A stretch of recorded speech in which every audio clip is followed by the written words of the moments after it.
ஒரு நாளைக்கு 5 நிமிடம் கூட ஜெபம் பண்ணாது, ஒரு நாளைக்கு வேதத்தில் 5 வசனம் கூட வாசிக்காதபடி நிர்விசாரமாய் வாழுகிற கிறிஸ்தவனை ஆண்டவர் மோட்சத்தில் அழைத்துக் கொண்டு போய் உங்களுடைய துக்கத்தை மாற்றுவாரோ?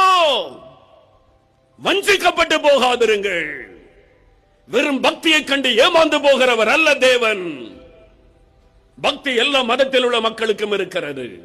பக்தி அல்ல பரிசுத்தம், பக்தி அல்ல வேத வசனத்தின்படி வாழ நம்மை அர்ப்பணித்துக் கொள்ள வேண்டும்.